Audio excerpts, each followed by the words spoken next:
Di tengah-tengah isu merger emiten BUMN karya, PT Solare RCR Energy, calon emiten dan kode Sola, akan menjadi emiten karya atau emiten konstruksi yang ketiga yang akan listing di tahun 2024, menyusul emiten asli dan MANG.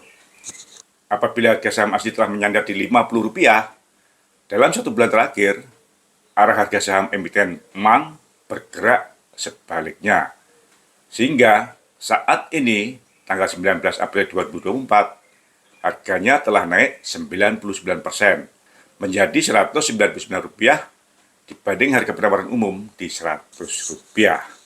Sesuai dengan prospektusnya, perbedaan kedua emiten ini, asli baru merencanakan untuk membangun batching plant, sedangkan MANG sudah 2 langkah di depan. MANG telah mempunyai batching plant dan juga telah mempunyai aspal mixing plant, mesin pencampur aspal dengan batu dan pasir. Apakah rencana Ibu Sola terkait dengan perlengkapan kerja, dan kira-kira arah harga saham Sola akan ikut MANG atau asli ya? Selamat datang di Investor Level C. Kami coba sharing aspek fundamental dari sisi yang berbeda dan dengan cara yang beda, agar teman-teman bisa tetap tidur tenang meskipun banyak badai di bursa. Tonton sampai habis ya. Semangat teman-teman investor level C. Investor yang fokus pada karakter pemegang saham pengendali. Ada kabar baik apa hari ini? Kali ini saya akan sharing PT Solare RCR Energy, calon emiten dengan kode Sola. Calon emiten karya atau konstruksi yang ketiga yang akan listing di tahun 2024. Selain dalam jasa konstruksi, Sola juga bergerak dalam usaha pengolahan dan perdagangan aspal yang dilakukan oleh perseroan sendiri maupun melalui anak perusahaan. Sola akan listing dengan menerbitkan saham baru sebanyak 656 juta lembar dengan harga penawaran umum antara 100 sampai dengan Rp110 dan nilai nominal sahamnya Rp20 per lembar. Sehingga BBB IPO telah mencapai 5 sampai dengan 5,5 kali. Sola tidak menerbitkan waran. Keren ini. Dari perkiraan perolehan dana hasil IPO sebesar 67 miliar, hanya 26% yang akan digunakan oleh perseroan sendiri untuk memperkuat modal kerja. Sedangkan sebesar 74% dipergunakan untuk suntikan modal kerja dan investasi kepada 5 anak perusahaan. Dengan rincian, 34% diberikan kepada PT Solabit Bitumen Industri atau XBI, 9 miliar atau 19% diberikan kepada PT Aspal Polimer Emulsion, 9 miliar atau 19% diberikan kepada PT Modifikasi Bitumen Sumatera atau MBS, 9 miliar atau 19% digunakan untuk PT Aplikasi Bitumen Indonesia atau ABI, dan 5 miliar atau 10% diberikan kepada PT Bumi Raya Energi Hijau. Sesuai dengan prospektusnya, saya mempunyai catatan untuk teman-teman yang akan mengkolek saham Sola.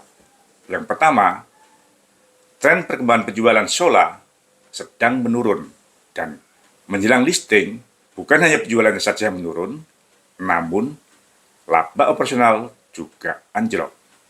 Dari rata-rata di atas 25% selama tahun 2020 sampai dengan tahun 2022 menjadi hanya 6% sepanjang 2023. Yang kedua, setelah saya coba bedah lagi penjualannya, saya dapatkan bahwa terjadi pergeseran proporsi penjualan produk atau jasa menjelang listing. Jasa konstruksi yang pada tahun 2020 mempunyai proporsi 66% turun menjadi hanya 4% sampai dengan Oktober 2023. Saat ini 96% penjualan berasal dari produk aspal. Oleh sebab itu, struktur biayanya dapat dipastikan akan berbeda dengan struktur biaya pada masa lalu atau pas performanya. Yang ketiga, saya coba cek apakah perubahan segmen usaha tersebut didukung oleh keberadaan aset-aset tetap yang dimiliki oleh perseroan. Oleh sebab itu, saya coba bedah aset tetap perseroan saat ini. Dari laporan neracanya, saya dapatkan 3 aset tetap terbesar saat ini yang terdiri dari mesin dengan proporsi 36%, tanah dengan proporsi 24%, dan bangunan dengan proporsi 19%. Namun, sesuai dengan prospektusnya, saya dapatkan data bahwa tidak ada deskripsi atau penjelasan atas mesin-mesin yang dimiliki perseroan. Tanah yang dimiliki perseroan dan dibeli pada tahun 2022 terletak di Kabupaten Kutai Kartanegara. Sampai saat ini masih berupa SHM, sertifikat hak milik atas nama pihak 3, dan saat ini proses balik nama menjadi atas nama perseroan terkendala dengan peraturan otoritas IKN, Otoritas Ibu Kota Negara.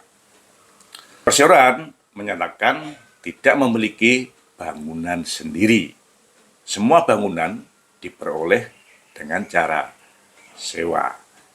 Samping itu, sesuai dengan neracanya, Sola mencatatkan nilai buku kendaraan sebesar 1,9 miliar. Namun, sesuai dengan prospektusnya, rincian kendaraan hanya terdiri dari 2 mobil Expander tahun 2021 dan 1 Toyota Innova tahun 2022.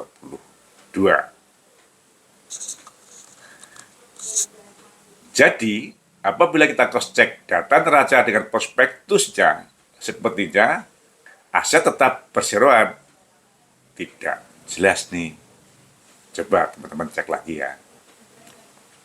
Yang keempat, tujuan penggunaan dana hasil IPO sebagian besar, yaitu 74%, untuk suntikan modal kepada anak perusahaan. Apabila kita bedah, 3 dari 5 anak perusahaan yang akan dibiayai, performance keuangannya sampai dengan Oktober 2023 masih dalam kondisi rugi.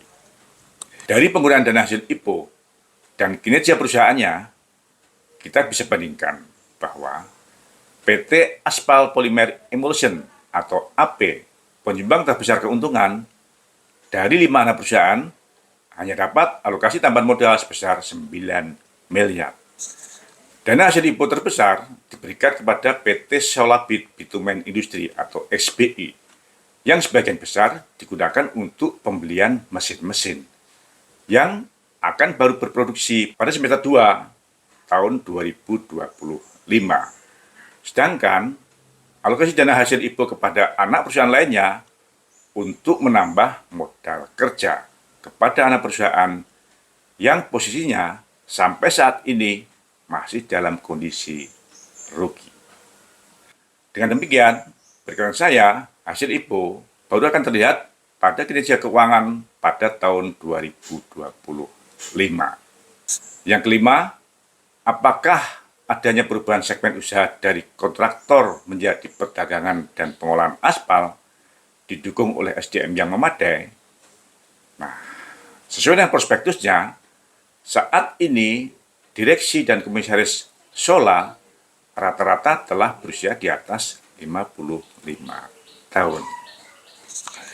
Jadi, dengan 5 poin di atas, apakah menurut teman-teman IPO Sola cukup menarik? Kalau menurut saya, cukup berat juga ya.